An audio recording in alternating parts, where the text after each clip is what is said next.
es una persona que trabaja de manera muy interdisciplinar y pienso que va a ser la perspectiva que nos vas a presentar hoy sobre tu trabajo. Pero dinos un segundo sobre qué va a pasar dentro de 15 días, que yo no lo sé. Bueno, ya acabó mi Margarita Salas y de momento parece que voy a ver si me puedo incorporar a la UOC y hacer docencia y estoy ahí en un impasse que no sé muy bien ni yo. O sea que me pilláis ahí justo en estos momentos de cómo dar continuidad a esto. Bueno, pues te damos la bienvenida. Muchas Adelante. gracias. Bueno, lo primero agradeceros la invitación y a ti particularmente, Fernando, porque la verdad que cuando me puse a trabajar en ello me pareció tremendamente, vamos, me pareció un reto plantearme, además en el contexto de mi investigación, cuáles eran las preocupaciones éticas, pero la verdad que me ha resultado un trabajo, lo primero que quiero decir, necesario. Creo que esto tenía que hacerlo en algún momento y también muy inspirador por lo que os voy a presentar aquí va a ser el trabajo que yo he estado haciendo en el último mes y pico que he priorizado este seminario, porque estoy valorando la posibilidad de transformarlo en un artículo, con lo cual cualquier tipo de feedback que me podáis dar seguramente me va a venir estupendamente. Bueno, yo os voy a plantear cuál ha sido mi proceso a la hora de preparar el seminario, desde dónde empecé yo a preguntarme esto de la ética y a dónde me ha llevado, ¿no? Y cuál es el camino que he recorrido. Bueno, yo comencé a preguntarme por las preocupaciones que yo tenía en el marco de una investigación que luego contaré que estoy haciendo, en la que estoy mezclando metodologías artísticas con las metodologías que ya venía utilizando en la tesis. Y, bueno, habían algunas cuestiones respecto al cuidado de lesotres que a mí me preocupaban especialmente y por eso quise plantearme este seminario como una oportunidad para abordar esas tensiones entre eso que Carolina Ellis llama la ética procedimental, ¿no?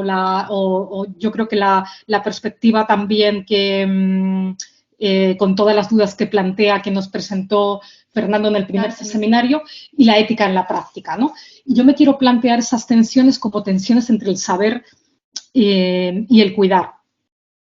Y bueno, esto de planteármelo como las tensiones entre el saber y el cuidar tiene mucho que ver con lo que representó en mi trabajo de tesis atender a de qué manera, ¿no? A través de qué tipo de prácticas en la clínica se habían formado ciertas fronteras disciplinares entre el conocimiento y el cuidado. ¿Quién sabe y quién cuida, ¿no? En mi investigación de tesis, entrevistando a profesionales de la clínica intersexual, me encontré, bueno, una situación que a mí me resonó mucho, que fue una matrona a la que entrevisté que me comentaba algo que me decía específicamente, mira, cuando yo estoy cuidando de las heridas de las pacientes, ¿no? Después de una operación, me hablaba de pacientes que habían pasado por operaciones ginecológicas bastante complicadas, ahí, justo en ese momento, es cuando a mí me están contando toda una serie de cosas que tienen que ver con aspectos técnicos de la práctica quirúrgica, en el sentido de cómo les ha impactado a ellas la práctica quirúrgica y qué tipo de preguntas se hacían las pacientes sobre hasta qué punto había valido la pena operarse o no operarse y toda una serie de cuestiones que en realidad eran de un interés profundo para los propios cirujanos. Pero esta matrona me comentaba, claro, pero es que las cirujanas cuando pasan por la habitación, hacen ese recorrido de 10 minutos, se llevan cosas porque les preguntan, pero no se llevan toda esta riqueza, toda esta narrativa, ¿no? Que a mí me está proporcionando el estar, esas conversaciones que emergen, ¿no? Espontáneamente, ¿no? Mientras yo estoy cuidándoles las heridas y escuchándoles, ¿no? Esa idea de cuidar las heridas que era, yo creo, un asunto bastante más profundo que sencillamente hacer las curas, ¿no? Entonces, desde ahí yo me empecé a preocupar por esto de las relaciones entre el saber y el cuidar y automáticamente me di cuenta que esto era una cuestión bastante abordada ya desde los estudios postcoloniales, en particular y en la relación en particular con la medicina, sobre todo por quienes se han estado preocupando por aquellas formas de saber que han establecido una distinción estricta entre los saberes médicos y los conocimientos tradicionales, ¿no? Estoy pensando ahora en el trabajo de la historiadora Rosa Medina, pero también de otros que han puesto en cuestión esta división entre los saberes médicos y los conocimientos tradicionales como un asunto de saber cuidar.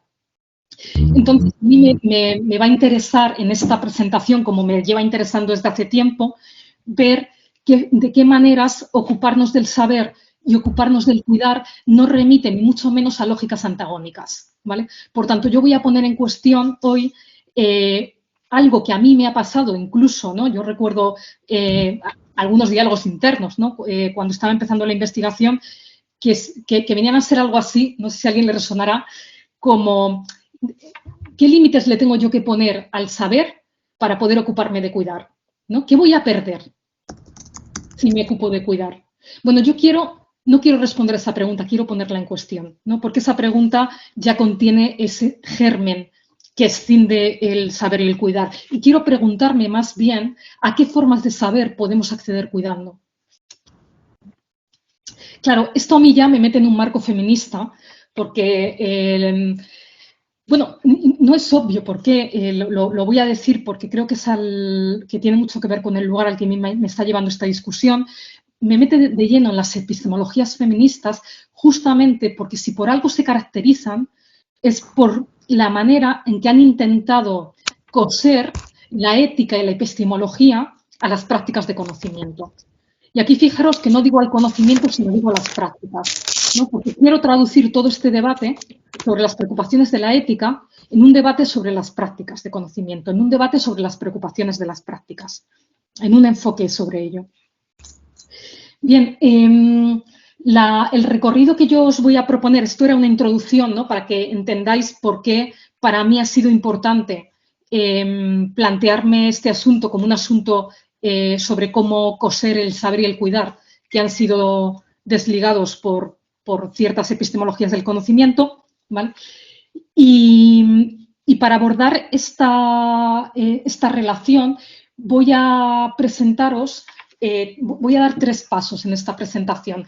Lo primero, voy a recuperar un poco el marco del extractivismo, porque resulta que al final de esta presentación, cuando estaba terminándola, me dio por revisar el artículo de Grossfogel sobre los extractivismos y resulta que gran parte de esta discusión está ahí. Pero es que además me parece que sirve muy bien para anclar las preocupaciones éticas en las preocupaciones políticas y las preocupaciones epistémicas, ¿no?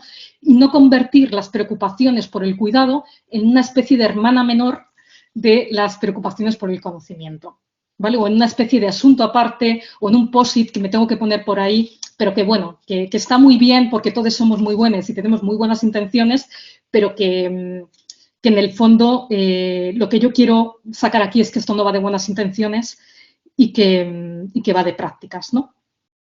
Bien, tras presentaros un breve recorrido por el extractivismo, voy a revisar algunas experiencias que he seleccionado de la parte de la revisión bibliográfica que yo he realizado para abordar este seminario.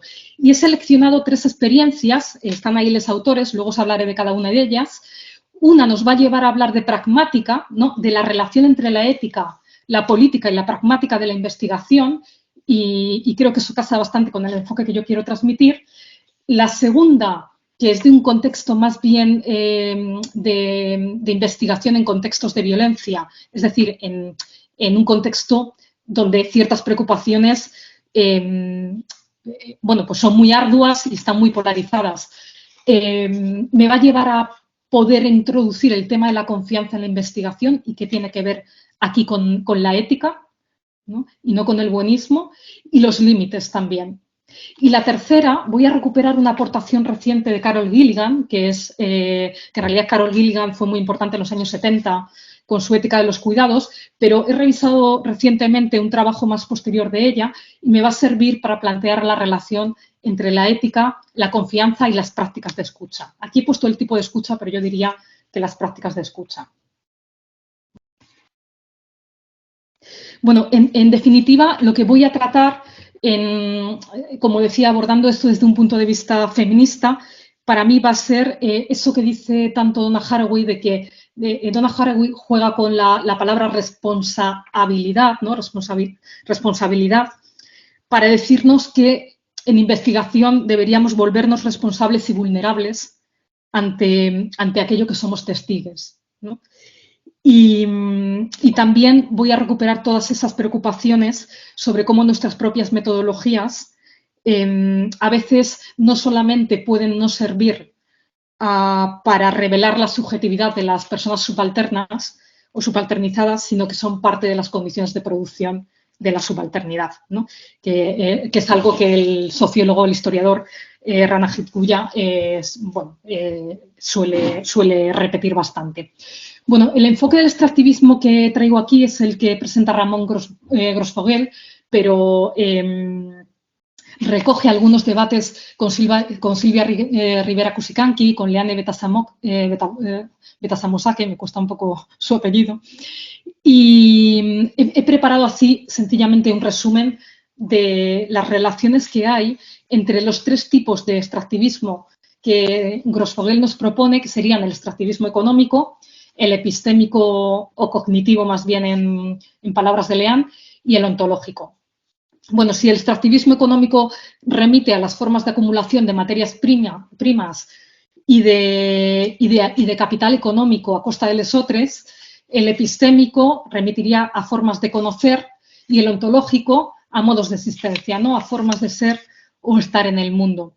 Si el económico está basado en esa división internacional del trabajo, ¿no? Que diferencia las zonas donde se producen las materias primas de aquellas que las convierten en mercancías y les traen el valor, el epistémico y el cognitivo tendrían que ver con una división del conocimiento entre quienes producen insumos o experiencias y quienes las elaboran, ¿vale? O quienes las interpretan, ¿vale?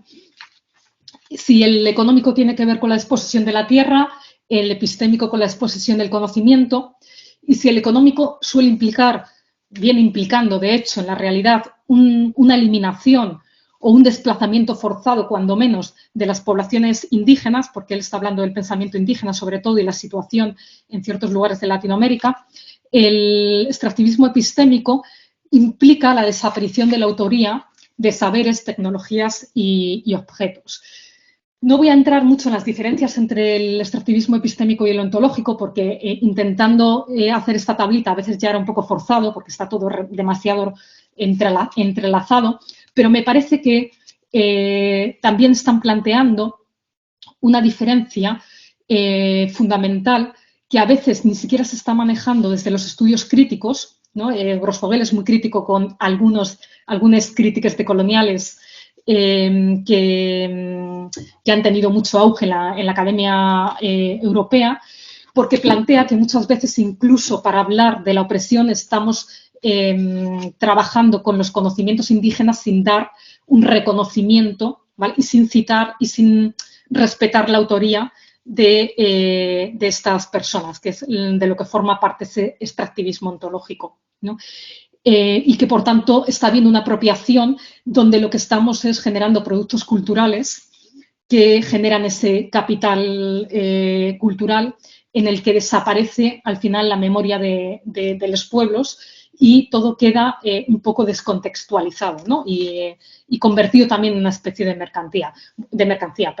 Bueno, esta crítica es una crítica que también está vertida hacia el mundo académico, como digo, y me parece que tiene la virtud de trazar los nexos entre cierto tipo de extractivismo que puede acabar en prácticas bastante pequeñas que podemos hacer todos y las formas de colonialidad recientes más macro, si queremos llamarlo así. Me parece que puede servir un poco de fondo para no descontextualizar la discusión que estamos teniendo. Justamente La primera voy a pasar ya a presentaros algunos autores que he seleccionado, como decía antes, para ver en lo concreto, ¿no? Y en los contextos de investigación concreta los dilemas que aquí estamos debatiendo. Y justamente el primer autor, que es Phil Hubbard, que trabaja desde la geografía crítica, hace un estudio en Gran Bretaña sobre las trabajadoras sexuales, sobre cómo se distribuye el trabajo sexual en Gran Bretaña y la relación que hay entre eso y la opresión. Y justamente la primera pregunta que nos plantea es, o que se plantea él en la investigación, y ahora veremos por qué, es cómo no convertirse en un proxeneta académico. Él lo llama así, ¿no? Es decir, en una persona que en este caso, en el ámbito del trabajo sexual, ¿no?, se relacione con las trabajadoras sexuales para extraer información con la que va a obtener cierto capital, pero sin que aquello revierta ni remueva de ninguna manera las condiciones de opresión de las propias trabajadoras sexuales. Bien, él se plantea, él empieza a hacer un estudio cualitativo y es muy interesante porque se empieza a encontrar con toda una serie de cuestiones que le llevan a replantearse que los estudios cualitativos sean, en este caso, en el caso suyo, la mejor opción. La mejor opción no solamente para saber, sino también para cuidar, ¿no? De hecho, para un saber cuidar, para hacer una especie para hacerse cargo de ambas cosas, ¿no? Y él se plantea esto, pese a que él tira de aquello de que dice, bueno, pero las investigaciones cualitativas, sobre todo en las epistemologías feministas, no han sido siempre las que mejor nos permitían incluir las voces de los oprimidos. ¿No debería yo insistir en hacer una investigación cualitativa? Pero se encuentra con cosas desde lo práctico que no le permiten estar ahí. Primero, que su propia presencia como hombre es vista como un intruso no deseado, ¿no? Esto es un primer problema que él se encuentra en la investigación. Segundo, que las propias trabajadoras sexuales no participaban demasiado porque tampoco estaban muy seguras de qué tenían ellas que ganar de la investigación de este señor, ¿vale? Y tercero, él se plantea que tampoco sabía muy bien qué hacer con cierta información crítica que le estaban proporcionando, ¿no? Él decía, por ejemplo, si estas trabajadoras están recibiendo apoyo de un centro de prevención de ITS, de enfermedades de infecciones, perdón, de transmisión sexual, y a mí me están contando que en la práctica no están utilizando preservativo, ¿yo qué hago? ¿Se lo cuento a los de los servicios porque también están apoyando mi investigación? ¿Me lo callo? ¿Las pongo en riesgo? ¿No? Entonces, habían toda una serie de cuestiones que eran críticas en este sentido, pero que es que además minaban la participación de las trabajadoras sexuales dentro de su investigación. Él, por tanto, lo que nos está manifestando es una preocupación por el daño que podía causar su investigación en ellas y también al difundir los resultados, ¿no? Y estaba recogiendo con ello también, bueno, pues esas preocupaciones que yo creo que ya han sido bastante tematizadas en el campo de la investigación cualitativa sobre si investigar sobre lesotres pues puede ser parte de una cierta actitud explotadora o puede exponer a daños a terceros. Bueno, finalmente, la manera en que cuenta que va a resolver este asunto, o los dilemas resolver, ya veremos que resolver no es la mejor palabra, que va a acompañar estas preocupaciones, es que él se va a cuestionar que las conversaciones que tenemos en las investigaciones cualitativas siempre necesariamente sean más equitativas y más empoderantes, y va a iniciar un método por cuestionarios. O sea, va a decidir que para el caso de esta investigación era mejor realizar una serie de cuestionarios. Y va a plantear los dilemas éticos que también le generaban este giro hacia lo quanti, ¿no? Lo primero, sí, los resultados que, bueno, si los resultados, en el caso de que se movieran únicamente a través de la publicación en editoriales académicas, si esto realmente le iba a revertir a las trabajadoras sexuales, ¿vale? Y cómo el asunto que no acababa de resolver es cómo hacer para que estos resultados no fueran utilizados por las instituciones al, de alguna forma, estar haciendo visibles pues, las prácticas, las tácticas, las estrategias que están utilizando muchas veces los grupos dominados con respecto a los dominantes. Evidentemente, a él le permitió toda una serie, desde su situacionalidad, ¿no? Desde quién era él investigando aquello, le permitió realmente, y así lo relata, abordar la geografía crítica, ¿no? de las trabajadoras sexuales en su contexto, pero no le permitía resolver tampoco toda otra serie de cuestiones.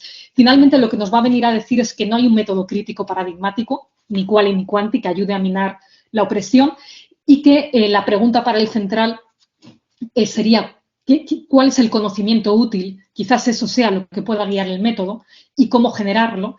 Y él lo que nos va a venir a decir es que el conocimiento útil es aquel que puede promover la inclusión política, ¿vale? Y que es capaz de generar unos datos que puedan utilizarse para romper las estructuras de opresión. En su caso, en lo concreto, para remover esa relación entre la prostitución, lo sucio, lo degenerado y lo peligroso, que es lo que él entiende que está detrás de las condiciones de vulnerabilización social de las trabajadoras sexuales en Reino Unido. Bueno, me resultó interesante este trabajo justamente porque no nos permite aferrarnos a ningún tipo de método, ni siquiera lo cualitativo, ¿no? para eludir ciertos dilemas éticos. No es tan fácil como decir, no, si yo estoy incluyendo las voces de mis investigadores, ¿no? O de mis participantes dentro de la investigación, ¿no? Y porque también empieza ya a responder para qué es el saber, ¿no? ¿Qué significa saber? ¿No? Para él, saber es romper estructuras de opresión.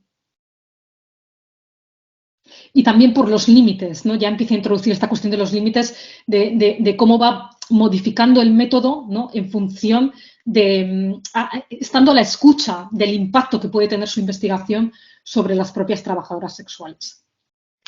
Bien, el segundo artículo, el segundo trabajo, lo he elegido porque pese a tratarse de un contexto de violencia, os traigo un trabajo de Zimar Pio, de Jenny Hedstrom, que trabajan en Birmania sobre relaciones, sobre el contexto de paz después de una guerra civil y sobre qué significa la paz en la vida cotidiana para la población civil de una zona de Birmania, ¿no? Y claro, es un contexto absolutamente peligroso, incluso diría yo, para la investigación, ¿no?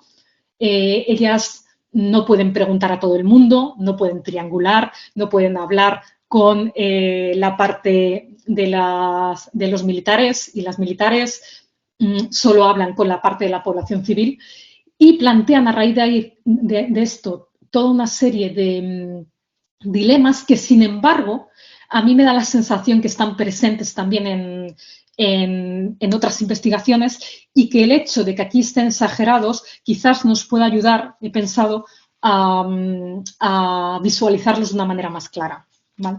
Bueno, ellas van a plantear qué significa hacer justicia por escrito. No sé si esto también os ha pasado alguna vez, de estar escribiendo y estar en el fondo diciendo, es que yo quiero hacer justicia, ¿no? Aunque no lo verbalicemos así, ¿no? Quiero hacer justicia con mi artículo, ¿no? A toda la gente que está siendo oprimida.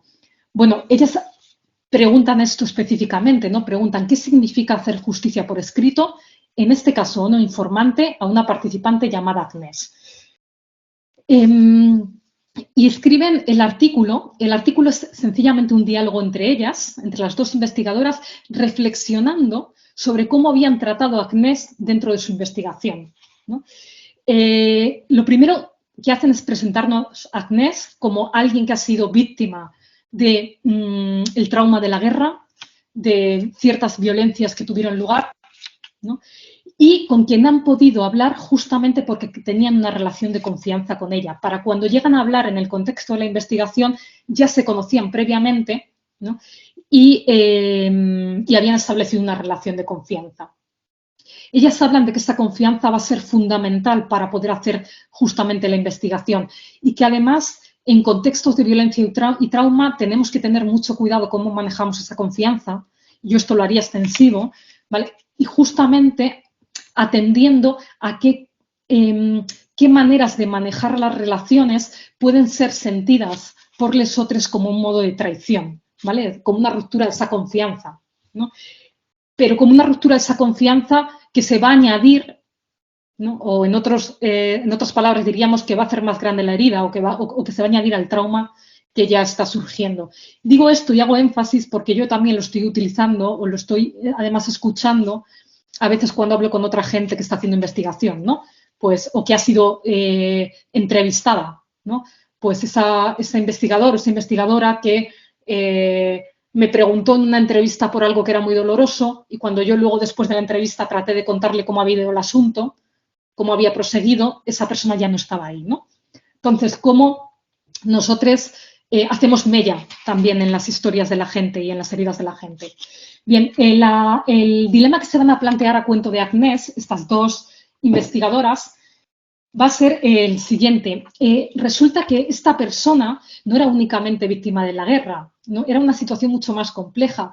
Con el tiempo se había convertido en activista, incluso con el tiempo participaba dentro de la guerrilla, de una guerrilla que además se financiaba a través de burdeles que podríamos decir que estaban de algún modo explotando a las mujeres. Entonces, la historia era bastante contradictoria o a las investigadoras les causaba ciertos dilemas éticos, ¿no? ¿Pero qué hacemos con esto? Y entonces se plantearon o estuvieron discutiendo en el artículo si hicieron bien en no preguntarle a Agnès directamente en las entrevistas por esta cuestión, porque no lo hicieron, no le preguntaron nunca, oye Agnès, ¿qué pasa con esto? ¿Qué pasa con tu participación en el ejército? ¿Vale? Porque estaba vinculada también al ejército. ¿Qué pasa no te genera contradicción esto de los burdeles? Bueno, ¿qué pasa con esto? Ni siquiera no te genera contradicción, creo que la pregunta es más abierta, ¿no? Y resulta que las dos investigadoras tienen una visión diferente sobre este asunto. Una piensa que la solidaridad aquí es vital para responder a esta cuestión, para salir de este dilema, y la otra cree que hay que ser más autorreflexivas y hay que dar espacio a estas preguntas, ¿vale? Zimar, que es quien habla más desde el lado de la solidaridad, yo creo que ambas están más de acuerdo de lo que parecen, pero bueno, lo voy a polarizar un poco para entenderlo. Zimar dice, cuidado, porque nosotros lo mejor que podemos hacer es hacer preguntas abiertas, escuchar los silencios, escuchar de qué la gente no quiere hablar, y eso es un tipo de escucha emocional, ¿vale? Porque que nos cuenten las cosas no es nuestro derecho, dicen exactamente, no es nuestro derecho saberlo, es su derecho contárnoslo, ¿vale? Y Zimar nos pregunta, ¿no es codicioso querer saber siempre más, más, más y más? Fijaros cómo aquí la ética otra vez nos lleva a la pregunta de qué significa saber, ¿vale? Zimar pone el acento en la importancia de hacernos cargo del impacto de nuestras preguntas. Y Jenny, que no es que no esté de acuerdo con Zimar, ¿vale? Pero pone el acento en otro lugar. Dice, quizás también es un asunto de poder, quizás hemos asumido en realidad que Agnès no tendría una respuesta satisfactoria, ¿no? Hemos asumido que sabíamos más que ella, que quizás tampoco tenía nada interesante que contarnos sobre esto. Con lo cual, para Jenny, la empatía que han tenido con Agnès como investigadoras ha sido un poco más limitante que liberadora. De hecho, ella se pregunta, ¿no estamos a veces con esta empatía suprimiendo las historias que no nos gustan escuchar? ¿No? ¿O que van en contra de nuestras creencias? ¿Vale? Esto viene al caso del asunto de que no podían triangular la información, ¿no? Porque Zimar lo que explica es si hubiéramos ido a hablar con los militares y para recuperar las historias de esta parte es que hubiéramos tenido problemas con ambos lados, ¿vale? Porque ahí no se puede hablar libremente, no puedes circular, ¿no? Como circularíamos por nuestra casa. Bueno, Zimar recoge algo que a mí me parece que viene bien para las preguntas que yo he planteado al principio, que dice, una investigación feminista, ellas están preocupadas por la pregunta de qué significa hacer una investigación desde una ética feminista, es una investigación responsable que tiene que importar a las mujeres con quienes trabajamos, ¿no? O esto es lo que significa que sea responsable, que importe. Y fijaros que hace la siguiente pregunta directamente. Dice, ¿implica esto el consentimiento informado? Y a mí me gustó mucho la respuesta, ¿vale? Porque dice, No es que el consentimiento informado no importe, sí que importa, pero no es un tanto una cuestión, las garantías éticas me refiero aquí, no es tanto una cuestión del consentimiento informado como de que seamos capaces de transmitir a las mujeres que nosotros ya hemos oído historias similares. Obviamente si ha sido así, ha sido el caso, no es falsear. Que hemos oído historias similares, que conocemos la situación y que su historia está a salvo con nosotras. Este es el significado de la ética feminista para mí, generar confianza y ser responsables de nuestra investigación. Fijaros que de lo que están hablando aquí es de la manera en que somos responsables dentro de una investigación, dentro de una entrevista, ¿vale? Directamente. De la manera en que podemos transmitirle al otro credibilidad.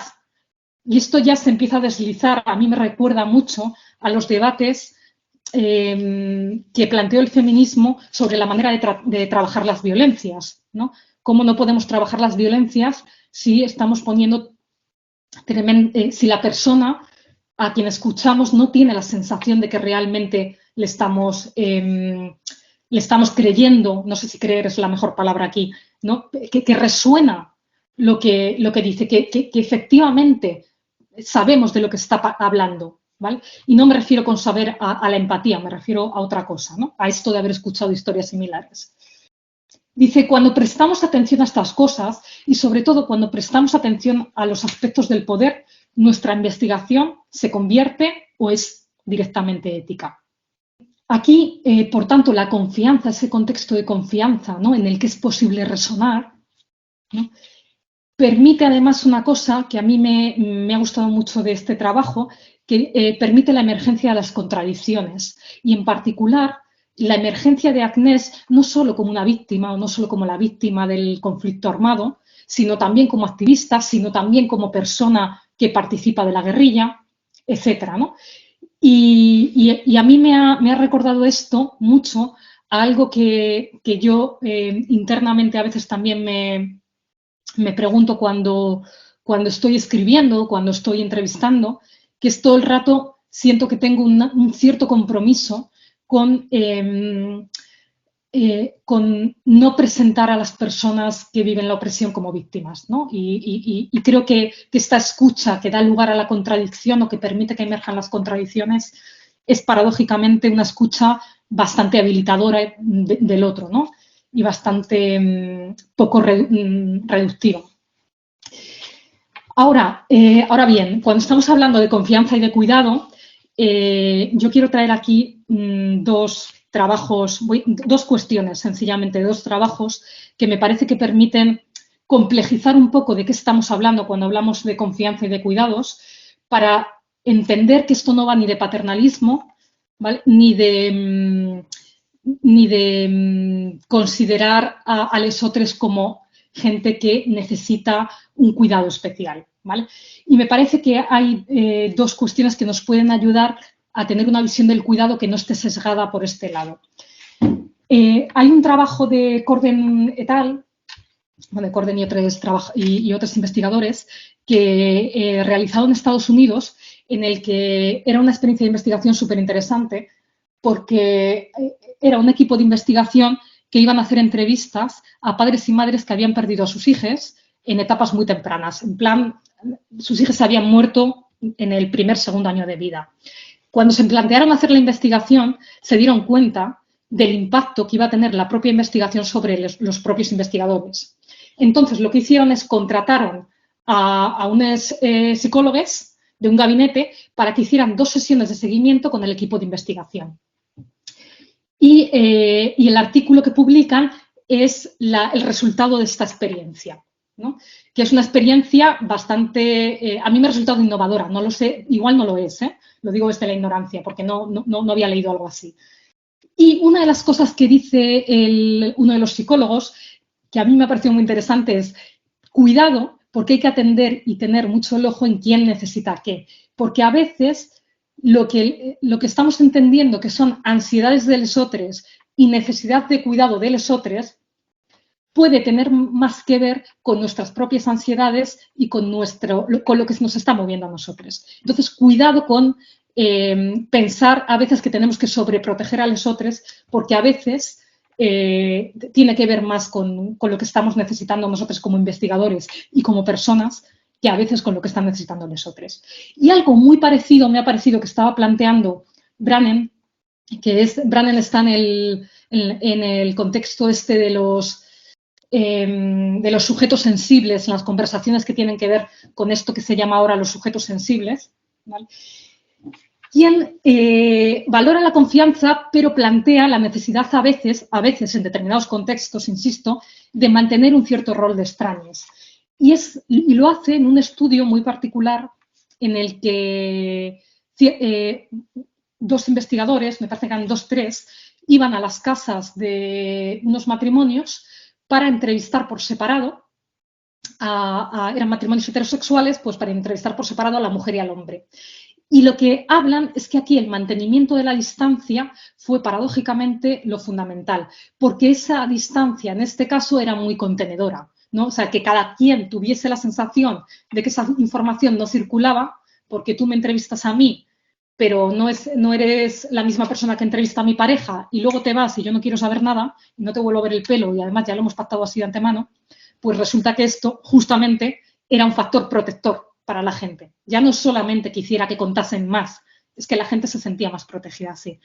Y dice esto porque es que luego pasaron cuestionarios acerca de, no recuerdo si cuestionarios, pero bueno, preguntaron acerca de cómo se había sentido la gente durante el proceso de investigación. Bueno, me ha parecido que recoger esto era interesante para balancear de qué estamos hablando, ¿no? Y para insistir en esta idea de que no hay un método, no hay una forma, ¿no? Pero sí hay cuestiones a tener en cuenta, ¿no?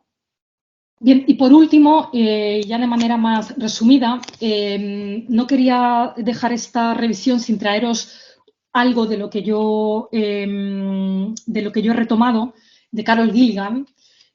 Carol Gilligan planteó, como digo, la ética de los cuidados en los años 70, tuvo muchas críticas también, pues porque en aquel momento ella venía del feminismo de la diferencia, quizás tuvo algunos tintes esencialistas, que me parece que no es lo que yo he leído ahora, en la Gilligan de ahora, ¿vale?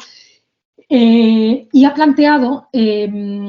planteado la escucha como una forma de práctica. De hecho, ha redactado una guía de escucha que la he estado mirando y está bastante interesante, no la conocía previamente, y parte siempre, cuando quiere plantear la relación entre la ética y la escucha, parte de un psiquiatra que es Say, que muchos conoceréis, que es el psiquiatra estadounidense que empezó a trabajar con veteranos de la guerra del Vietnam y que planteó el concepto de estrés postraumático, ¿no? Y que justamente él se encontró que la forma de escuchar que tenían muchos psiquiatras era casi dañina para los veteranos que venían a consulta, ¿no? Y en concreto, fijaros lo que dice Gilligan, retomando lo que dice Say. Dice, muy a menudo, afirma Say, nuestra forma de escuchar degenera en una clasificación intelectual en la que el profesional se dedica a cazar las palabras del veterano y a meterlas en cajones mentales, ¿no? Nuestros famosos códigos, ¿no? O lo que sean. Somos como los visitantes de museos que limitan su experiencia a decir mentalmente, eso es cubista, eso es un Greco, pero nunca ven nada de lo que están mirando. Say observa que esta manera de escuchar destruye la confianza. Bueno, es por esto que llamaba yo a este apartado la pregunta ética por la escucha o cómo parar el impulso a codificar, ¿no? Y que creo que es algo que probablemente hacemos casi todos cuando estamos inseguros empezando la investigación, ¿no? O a mí por lo menos sí me resuena, ¿no? La palabra he subrayado esto de la destrucción de la confianza porque suena mucho a la traición. No puedo hablar ahora aquí del significado que tiene la traición para Gilligan, que es psicóloga además y que lo aplica al desarrollo infantil, pero es algo que sin duda daría para un debate mayor y que creo que es algo que tenemos que cuidar, ¿no? Gilligan lo que trataba cuando ella trabajó sobre todo al principio con niños y niñas estadounidenses, y lo que trataba era de ver cuál es el método que le permitía escuchar una voz diferente. ¿Y qué era una voz diferente? Pues una voz que carecía de sentido según las categorías interpretativas predominantes, perdón. Y para eso, para escuchar esa voz, nos dice que fue imprescindible emplear una forma de escucha que generase confianza. Y esa confianza nuevamente tiene que ver con la resonancia. Ella nos habla de que las voces marginales, en ausencia de resonancia o de respuesta, tienden a mantenerse en silencio, ¿vale? Para Gilligan, una ética del cuidado, es decir, una ética que trate de no hacer daño moral, nos va a guiar para saber qué es no cuidar. Y ella dice que no cuidar es no estar presente, lo que significa también no responder con integridad y respeto. Bueno, a mí me interesa de Gilligan cómo liga la manera de escuchar. Ya digo que no lo voy a traer aquí, pero que en la guía tiene 3 modos de escucha de las personas. Cómo liga la manera de escuchar a la preocupación por no dañar a los otros y a la manera de estar presentes para generar resonancia, ¿no? Y todo eso es lo que para ella tiene que pasar para que una relación sea ética. Vale, y por último, perdonad si estoy yendo muy rápido, son igual muchas cosas y no quería dejarme por ahí ninguna. Por último, quería utilizar un poco algunas cuestiones que he ido planteando para plantearos también hasta dónde he llegado, hasta dónde lo tengo elaborado, las preocupaciones y los dilemas éticos que yo me estoy encontrando en mi investigación que tienen que ver con todo esto que ya vengo planteando y que es por eso que lo he seleccionado, ¿no? Bueno, deciros que yo vengo desde hace 2 años con la Margarita Salas desarrollando una investigación sobre lo que sucede alrededor, lo que le sucede a las personas alrededor de la cuestión de tener vaginas que no son como las esperadas, por muy diferentes razones. Y esto que llamaba en el resumen del seminario Vaginas no estándares. Y para ello planteé una metodología que me permitía salir de algunos dilemas que tuve con la tesis y me ha metido en otros. Y esto quizás sea lo interesante, ¿no? Yo quería salir del formato de estar haciendo entrevistas. Yo trabajé con profesionales de la salud, me fue muy difícil conseguir las entrevistas, tenía que dar las gracias por una entrevista de 1 hora. Como ya sabéis quienes trabajáis con médicos. Y realmente tenía la sensación como de no haber podido dar más profundidad, que me faltaba contacto para dar profundidad. Yo quería una investigación para la postdoc que me permitiera hacer con la metodología, formar una zona de contacto, ¿no? Y salir de algo que en otro congreso reciente empecé a llamar soledades metodológicas, ¿no? Es decir, de formas de estar soles, de pensar soles, que producen también aislamiento metodológico.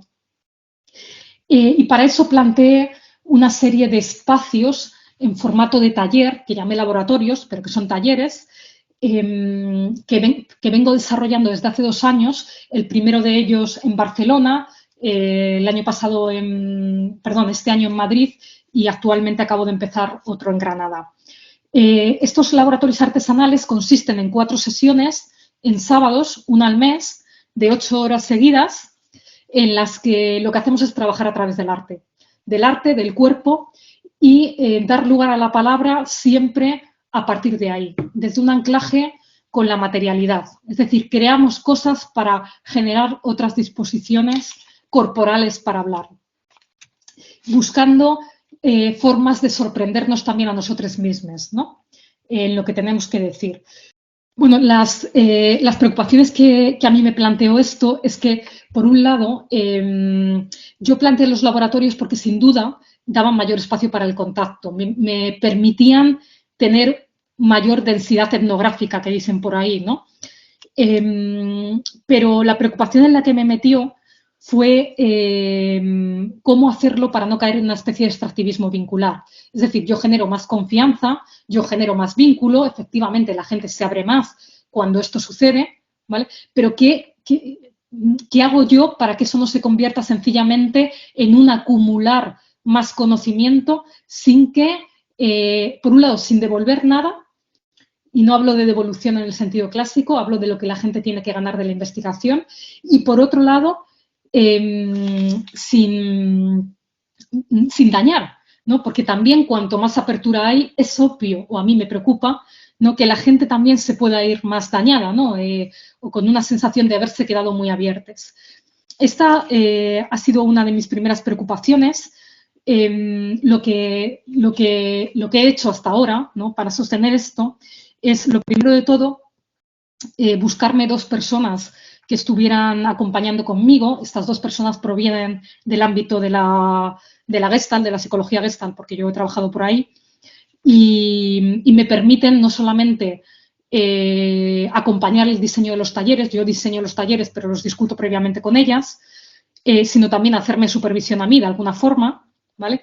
Y también estar ahí para poder recoger, ayudarme a recoger a mí lo que se pueda abrir ahí y ayudarme sobre todo a cerrar, ¿no?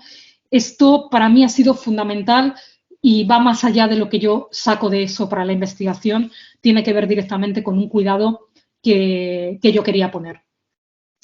Lo segundo es tratar de hacer una escucha lo más abierta posible.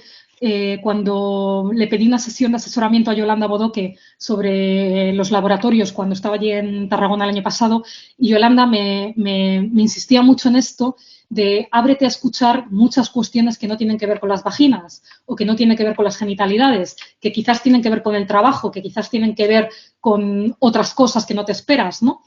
Y plantear las sesiones desde ahí, ¿no? Podría ser más concreta y luego, si queréis, lo hablamos en las preguntas. Creo que para mí se está traduciendo en una forma de cuidar, ¿no? Cuidar la forma en que me aproximo a lo que duele, ¿no? Y, por tanto, escuchar otras cosas antes. Lo tercero es el propio anclaje en la materialidad. Es decir, cuando yo estoy proponiendo crear cosas, sea a través de la arcilla, sea a través de las pinturas, sea a través de la música, sea como sea, hay una parte que tiene que ver realmente con los objetivos de mi trabajo, ¿vale? Yo aquí estoy tratando de trabajar con cómo la materialidad nos transforma, ¿no? Desde los enfoques estos de los nuevos materialismos, pero también hay otra parte que es que yo también he experimentado, que es que la materialidad, por un lado, permite cierto alivio, ¿no? Y también nos permite pasar a ocupar el lugar de creadores y creadoras. Y esto, si recordáis el debate sobre cómo salir de la posición de víctima, me parece interesante, ¿no? Aquí se están tocando cosas que son dolorosas, ¿no? Pero también estamos creando cosas que son potentes y ambas cosas van de la mano, ¿no? Y a mí me apetecía que el diseño de los laboratorios pudiera incorporar alguna forma en la que las personas pudieran también hacer más grande esa otra parte. Y por otra parte, bueno, ya esto de manera más clásica, cada vez estoy en el último laboratorio, sobre todo, me he sorprendido dedicando realmente mucho más tiempo a la explicación extensiva, diría, de lo que es el consentimiento informado, cosa que yo antes igual dejaba más para el final. Y aquí me he sorprendido diciéndoles, vamos a dedicar un buen rato a esto, y descubriendo que eso también puede ser una experiencia para otros momentos en que ellas tengan que firmar consentimientos informados, ¿no? Y realmente fue así, ¿no? Como el propio laboratorio puede ser una experiencia para darme cuenta que yo puedo realmente desistir de una investigación, sea esta o cualquier otra, que no tengo que dar explicaciones, que tengo derecho a la información, que tengo derecho a que se me diga cómo se guarda, sea aquí o en una consulta médica, etcétera, etcétera. Vale. Perdonad si queda un poco en formato ideas, pero es que estoy en plena elaboración de esto. Bien, aparte de la preocupación por dañar en relación con la apertura, hay otras 3 preocupaciones muy breves que voy a comentar. La primera es la preocupación por los tiempos. Los tiempos de mi investigación, los tiempos en los que yo necesito tener las entrevistas, a mí se me han hecho poco éticos y he tenido que girar esto un poco, ¿no? Porque yo he decidido que las entrevistas iban a ser, yo entrevisto después, no lo he dicho, perdón, después de los laboratorios entrevisto a la gente, yo he decidido que las entrevistas son más de una vez, lo he negociado con ellas, yo meto el arte también en las entrevistas, o sea, hacen cosas entre entrevista y entrevista, y a mí eso no me permite tener entrevistas muy seguidas, ¿no? Porque la gente necesita para estos procesos un tiempo. Entonces, realmente yo misma me he tenido que plantear, más que presionarles a ellas, me he tenido que plantear qué tipo de temporalidades son las que pueden ser temporalidades éticas, ¿no? La tercera es preocupaciones de quiénes son las historias que aparecen en los talleres, particularmente cuando hay historias de violencia, que las hay, o de dolores bastante fuertes, que los hay. Y aquí lo que me estoy empezando a plantear,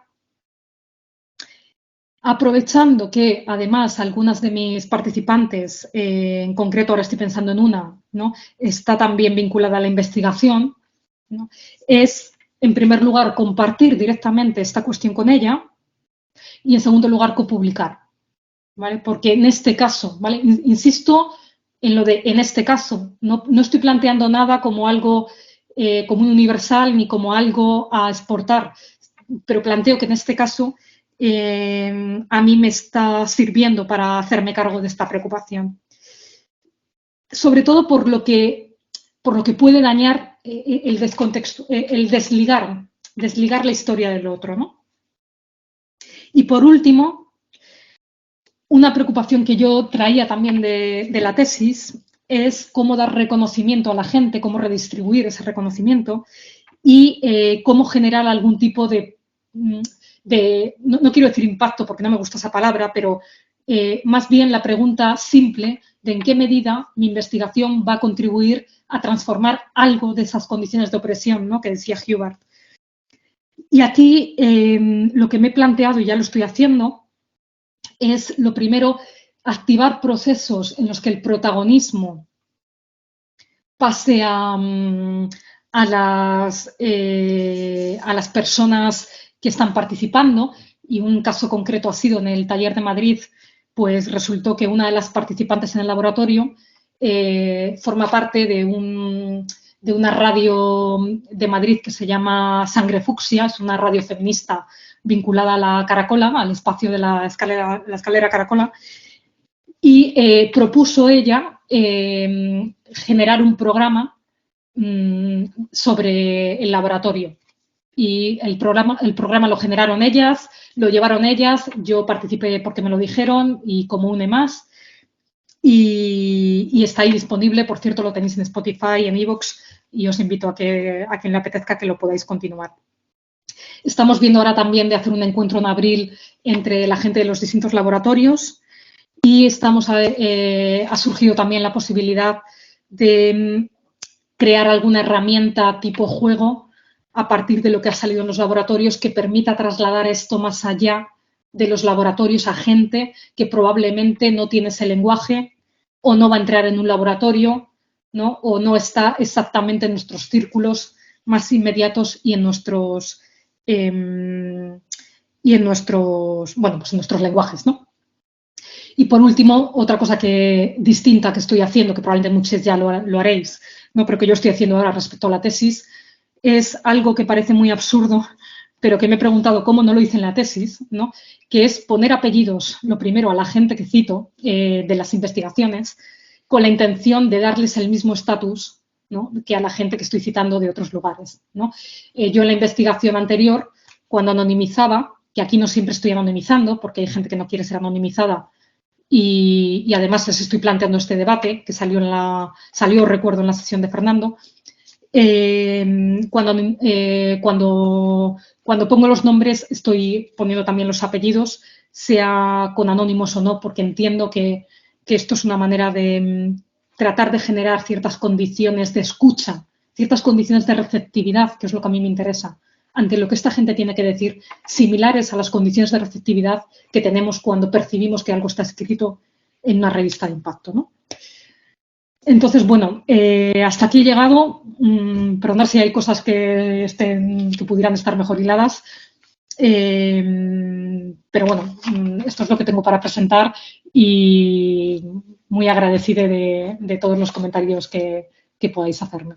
Bueno, muchas gracias, Sam. La verdad es que has traído muchísima riqueza a la discusión, con una cantidad enorme de temas, a partir además, y eso era digamos, la tarea, ¿no?, o la propuesta era de traer todas estas temáticas, la condescendencia, el consentimiento, la anonimización, la temporalidad, ¿no? Cómo la temporalidad de la investigación tiene que ver con la ética posible, como incluso también, por ejemplo, el vocabulario burocrático que está en los proyectos del impacto, ¿no?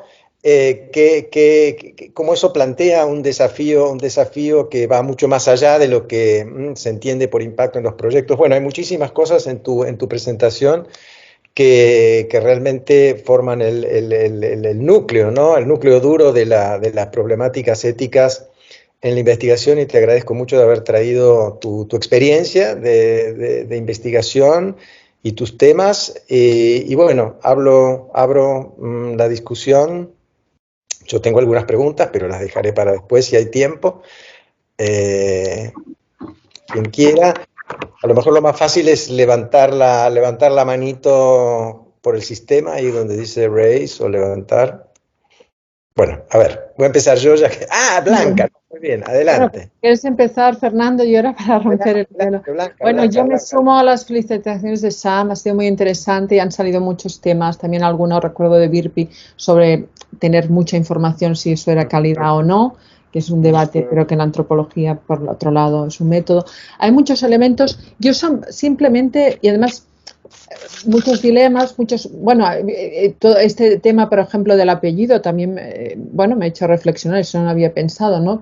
Y es lo que sí que me lleva, dos cosas. Una, que es el paternalismo o maternalismo, no sé cómo prefieres un poco decirlo, yo utilizaría, y desde una perspectiva feminista también paternalismo, hacia un poco las personas que participan en la investigación, ¿no? Y vamos a hablar también, eso de los comas siempre de participantes y creo que es acertado, y no informantes como cuando estudiábamos, ¿no? Que nos informan y ya está. Pero un poco esa idea de que nosotros los vamos a proteger, los vamos a... No, a ver, bueno, son adultos, pueden decidir o no. Y también cuando das clase o cuando intervienes, a veces tienes unas actitudes que tú no eres consciente, pero puedes ejercer un poder o puedes dañar en un comentario o en alguna actitud, ¿no? Cuando tienes cargos de gestión o lo que sea, ¿no? O sea, que siempre tenemos una influencia. Entonces hay como un exceso tal vez de paternalismo, o sea, la persona consciente quiere. Y bueno, a partir de ahí, a mí me parece muy bien todo el cuidado, todos los problemas que te planteas y también toda esta idea de hacerlos participar en la investigación, en la diseminación, ¿no? Y bueno, y toda esta idea de no solo un retorno, sino de trabajar todos estos temas también más psicológicos que hay detrás. A mí me pasó también, al comenté con un cohousing, que había también un tema de mediación, entonces hice un retorno e intenté suavemente poder aportar algo a la situación aquella que me dieron la confianza, ¿no? De alguna manera el tesoro que me dieron. Pero bueno, yo quería plantear este elemento, el paternalismo por un lado, problematizar por ahí, y por otro también lo positivo que puede ser, ¿no? Evidentemente sabemos que en casos de violencia de género, pues ciertas mujeres o ciertas situaciones no es bueno pues intervenir. Entonces ya hay también como un dictamen profesional, ¿no?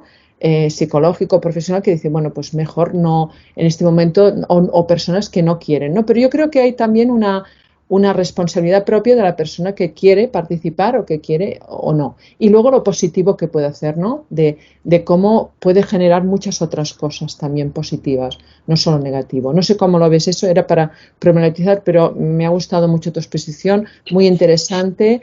Y bueno, yo conocía más a Carol Gilligan, pero bueno, me ha parecido muy interesante y que has sacado, como decía Fernando, muchos temas. Pero bueno, quería decir eso. Sí, a mí, muchas gracias, Blanca, por los comentarios. Luego te pediré la autora esta que decías que tematizaba lo de tener demasiada información, que me interesará seguro leerla. A mí me viene mucho cuando estamos con estas polaridades en investigación, ¿no? o con estos dilemas, ¿no? ¿Qué hacemos? ¿Sobreprotegemos, ¿no? O no, ¿no? Me viene mucho esto que dice Haraway de la filosofía esta de seguir con el problema, ¿no? Porque es como en el momento en que elijamos una cosa, ¿no? Como no nos hacemos cargo demasiado de estar ahí porque si no sobreprotegemos o viceversa, ¿no? Les soltamos porque queremos reconocer el punto, les queremos reconocer como agentes y como sujetos, ¿no? Y así nos sobreprotegemos. Ella dice, básicamente, del momento en que rompamos la tensión y nos bañamos para uno de los dos lados, estamos perdidos, ¿no? La cuestión es justamente cómo sostener esa tensión, ¿no? Sin romperla, y por tanto, cómo hacernos cargo de reconocer como sujetos en cada contexto sin sobreproteger. Pero a mí también me preocupa mucho creo que es algo que habrá que resolverlo en cada investigación, ¿no? O yo no he llegado a la conclusión de una, no sé, una frase así mágica. Pero a mí me preocupa mucho esto también, realmente, y me ha hecho mucho eco esto de cuando me preocupo tanto, ¿no? De quién me estoy preocupando, ¿no? Por eso lo traía, por si a alguien más le vale, ¿no? Porque es verdad que a veces podemos llegar a representar a lesotres como gente que necesita más de lo que necesitan, ¿no? Ángel. Sí, bueno, muchas gracias, Sam, por tu exposición muy interesante. Me generaba muchas preguntas y he apuntado algunas, más preguntas que otra cosa, ¿no? Entonces, una de las primeras, ¿por qué has utilizado Grossfogel? Y Grossfogel hace unos 20 años, 22 años, si no estoy equivocado, pasó por la URB para contarnos cosas, entonces se generó una cierta polémica. Y yo pensaba, ¿Grossfogel es extractivista?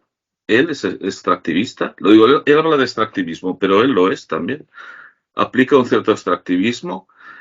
Un intelectual de los estudios culturales que vive entre Estados Unidos, o antes, bueno, al menos en aquel momento, y Francia, dos países, dos antiguas metrópolis, dos antiguas potencias, en centros de investigación académicos.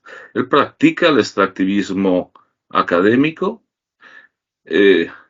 Podríamos decir que sí, es decir, el momento, como ocurre a veces en los estudios culturales, uno se arroga una bandera de colonialidad o la que sea.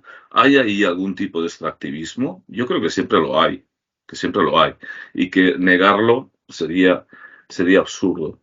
De hecho, lo que hacemos es un tipo de extractivismo, en cierta medida.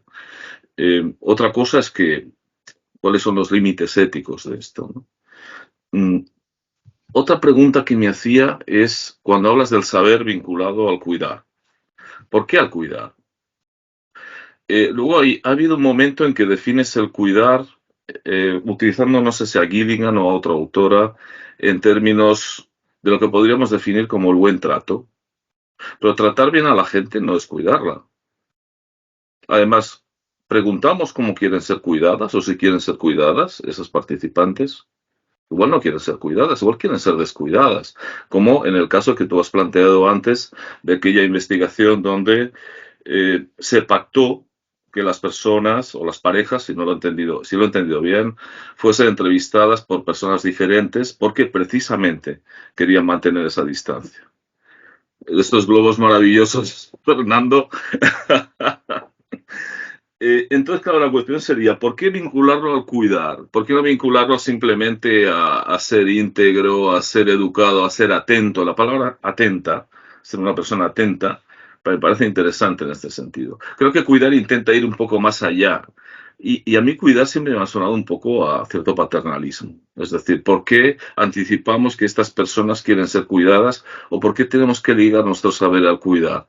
Y ahí probablemente esto me hacía reflexionar o pensar, igual estoy equivocado, en que esto tiene que ver quizás con la tensión que en las últimas décadas se ha producido en la antropología entre lo que sería un modelo que ya se supone de Modé, que era un modelo analítico de investigación del informante y todo esto, que objetualizaba, cosificaba y todas esas cuestiones, a otra situación en donde lo que se produce es que está atravesado por el activismo, ¿no?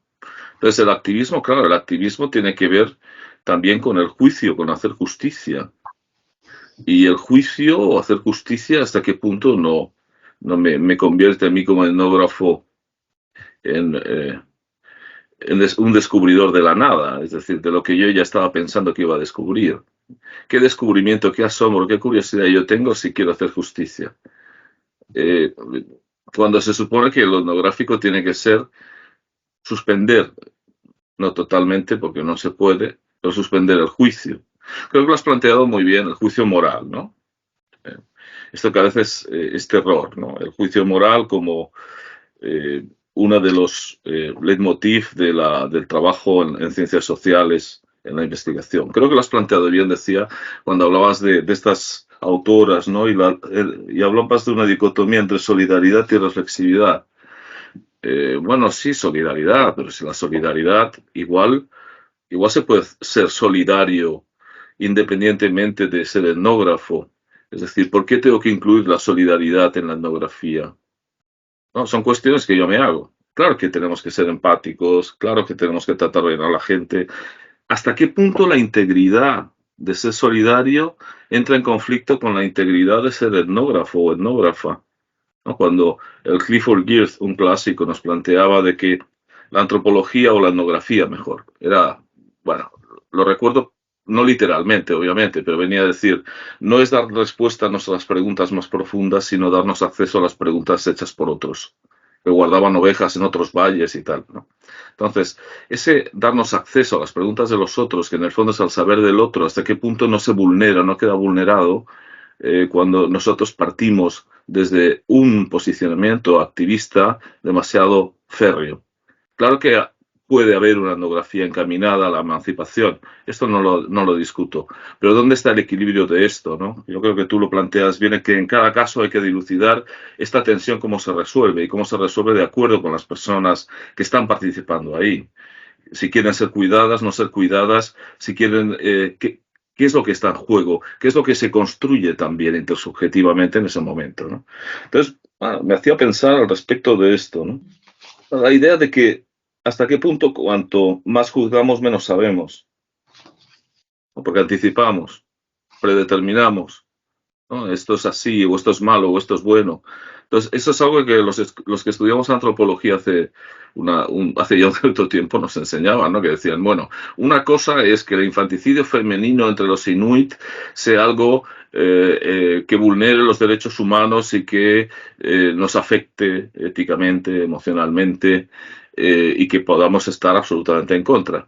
Pero también tendríamos que pensar o tenemos que saber por qué se produce, ¿no? Y ahí es donde entra el análisis. Entonces, hay una tensión que es difícil de resolver en muchos casos, pero que a mí me parece que cuando el peso cae excesivamente sobre el lado de lo que podemos llamar activismo, militancia o querer hacer justicia, nos podemos encontrar con el problema de que en el fondo estamos practicando una cierta injusticia, un ejercicio de dominación, una anticipación, ¿no? De lo que piensan, de lo que sienten, de lo que quieren, de lo que anhelan esas personas que son participantes. Por eso a mí me ha parecido siempre que la idea de la etnografía como apertura al saber del otro, que lo podemos entender evidentemente como una forma de cuidar, pero quizás también como una forma de tratar bien a las personas, como una forma de conocimiento, también de construcción colectiva,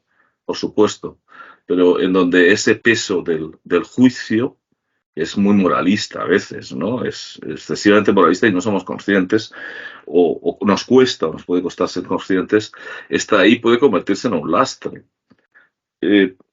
No sé, lo de la distancia descuidada a veces es importante, probablemente.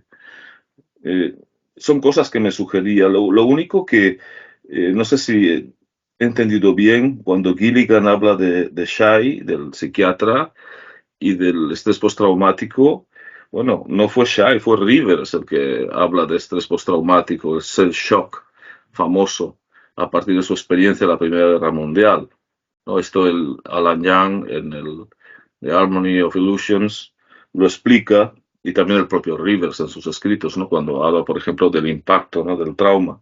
Este sería el único aspecto. Lo demás son preguntas que me han parecido muy interesantes por lo que ha movilizado, por lo que moviliza. Por eso, gracias por tu presentación. Y claro, no tienes por qué responderme porque es difícil tener respuestas a todo eso, ¿no? Yo no las tengo. Vale, muchas gracias, Ángel. Mira, yo te voy a comentar lo que me ha ido viniendo según te he ido escuchando, que no será seguramente una respuesta, pero bueno, con respecto al por qué el cuidar, ¿no?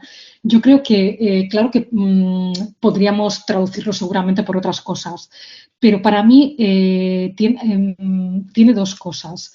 Uno, el significado específico de cuidar, como yo lo estoy utilizando, y me lo he preguntado según te estaba escuchando, digo, ¿cómo he utilizado yo esto realmente?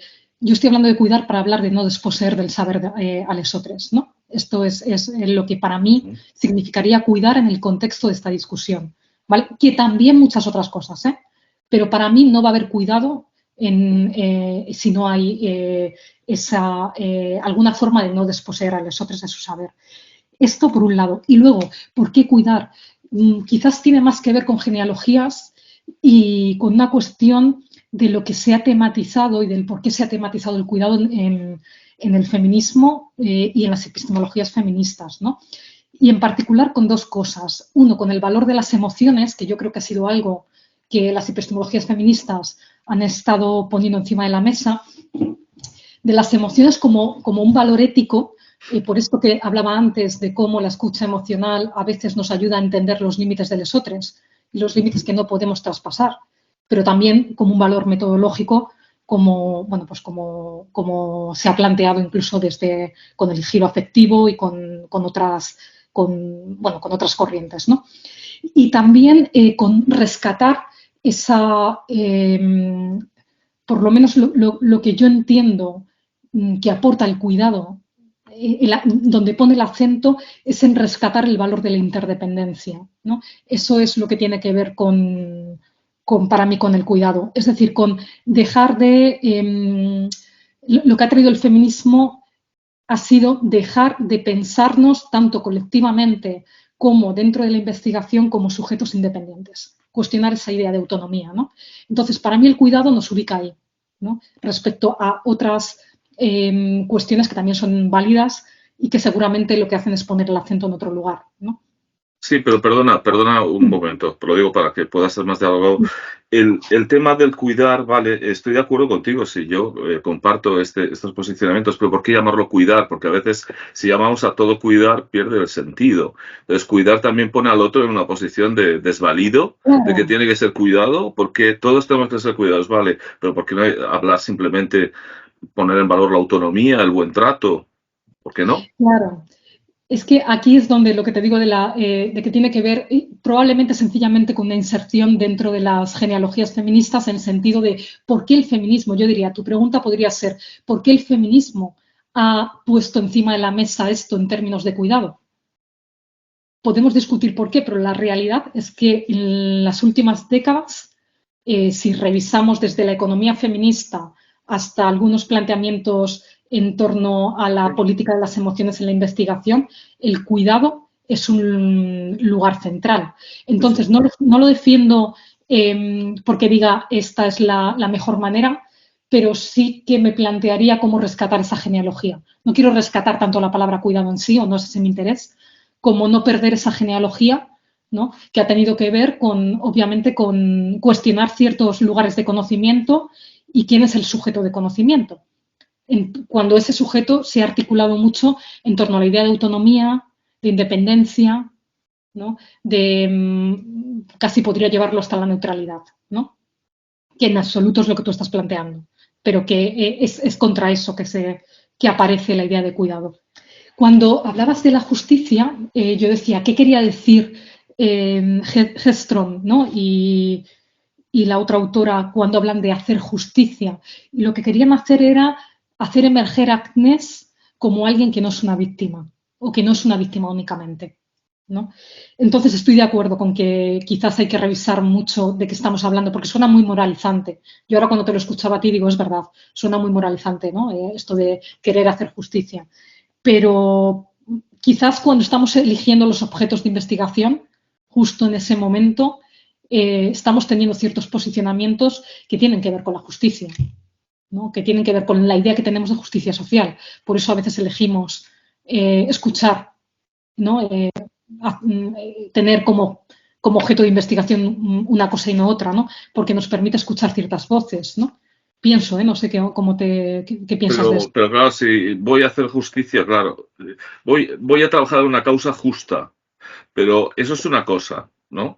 Pero hacer justicia es arrogarse una posición, Sí, es sí, ir un poquito más allá, o bastante sí, más sí. allá, ¿no? Estoy de acuerdo con eso, desde luego.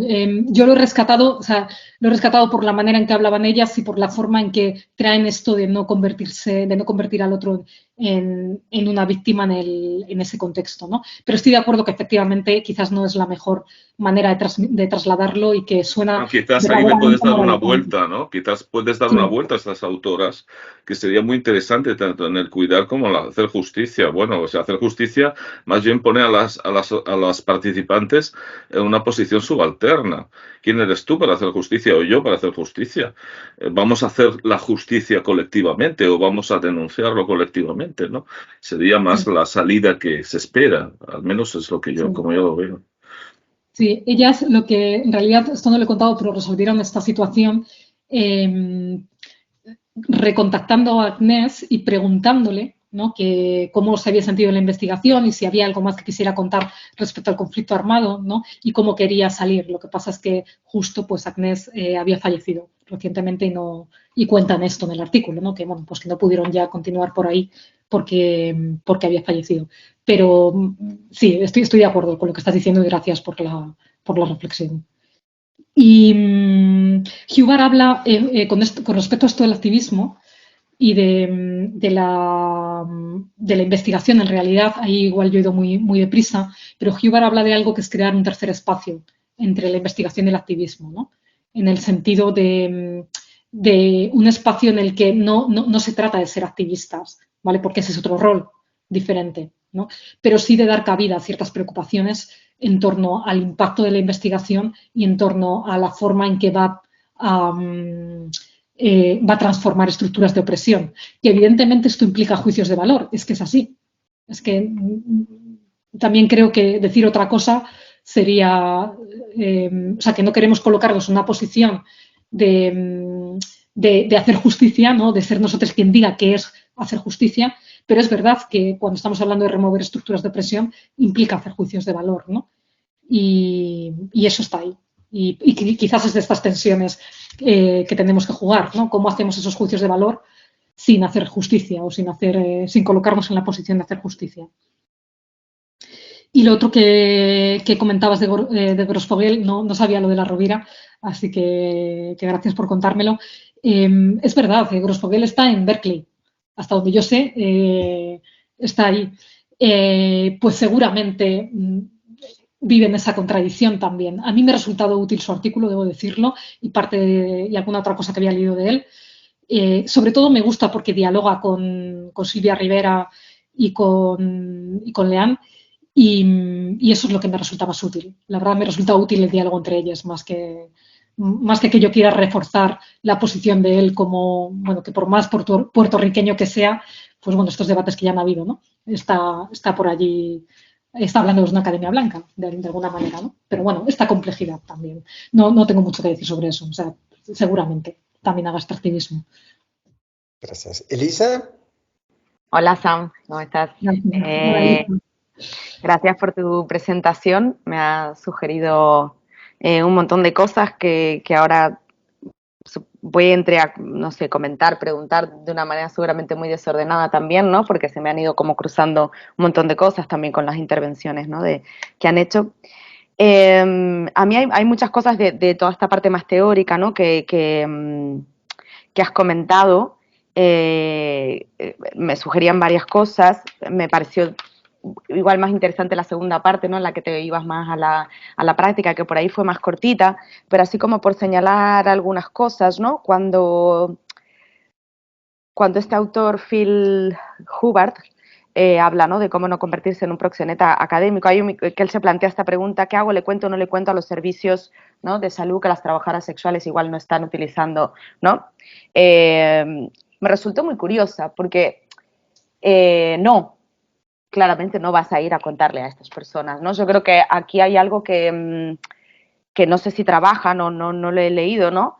Pero creo que cuando hacemos etnografía tiene que quedar muy claro el para qué estoy yo haciendo esto con las personas con las que estás trabajando, ¿no? Y que están participando, ¿no? ¿Para qué voy a usar esta información? ¿No? Y ahí aparecen varias cosas que a mí me resultan interesantes, si es que siempre voy a tener que usar esta información para hacer activismo, que es totalmente legítimo, ¿no?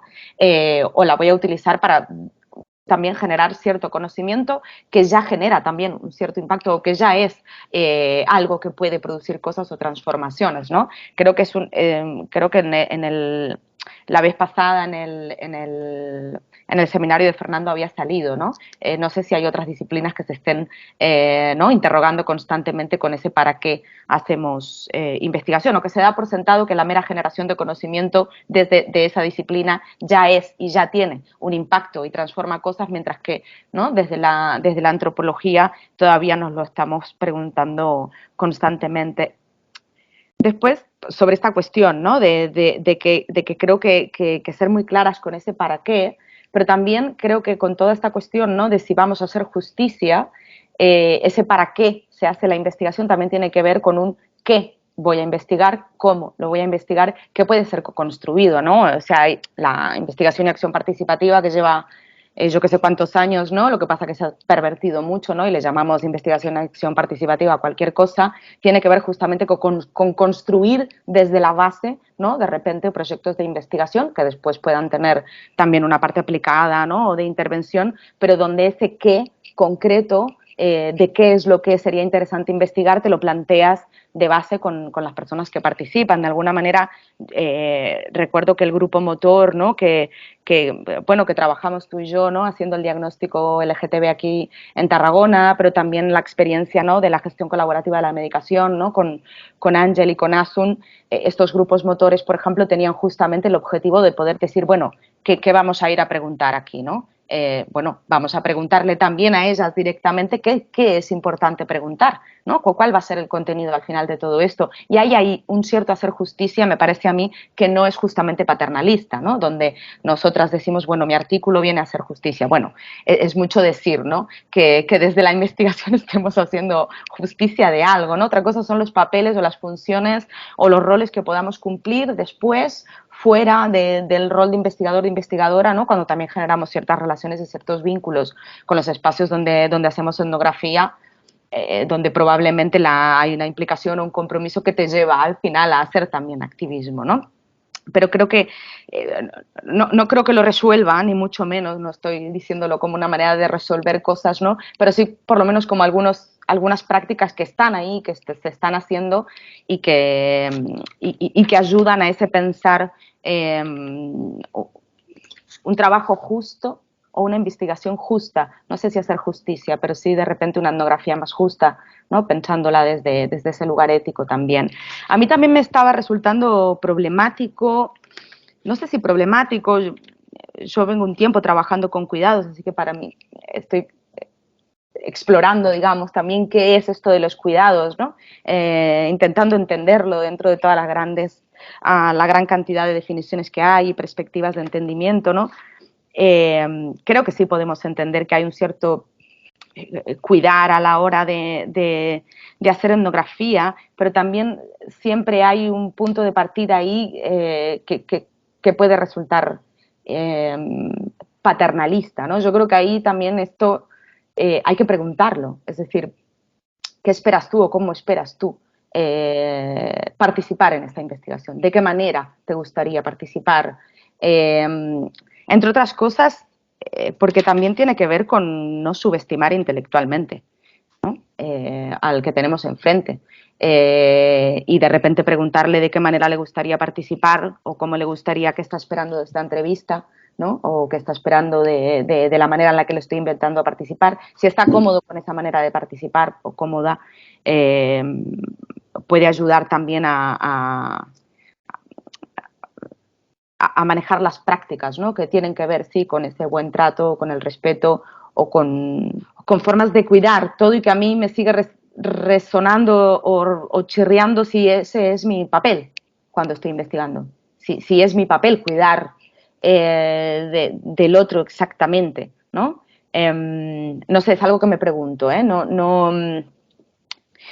Y que me conecta con qué es dañar también, ¿no? Que mencionabas, ¿no? Cómo hago etnografía sin dañar al otro. Y aquí a mí lo que me pregunta es que lo que me sugiere es pensar en qué estamos entendiendo por dañar, ¿no? Porque si dañar es que salgas removido de una entrevista, que hayas llorado en una entrevista, que te hayas emocionado en una entrevista, hablo de las personas que participan, también nosotras, ¿no? A veces es difícil no emocionarte también en una entrevista, ¿no? Depende de lo que te están contando, ¿no? ¿Qué es exactamente ese dañar, ¿no? Cuando yo creo que tiene que ver también con poder ser muy transparentes a la hora de plantear una entrevista, ¿no? Esta cosa de poder explicarles qué se está haciendo en esa investigación, cuál es el objetivo de la investigación, pero no el objetivo de nuestro objetivo es analizar las dinámicas del... No, queremos hacer esto, queremos hacer aquello, cuál es la finalidad, para qué voy a usar toda esta información, ¿no?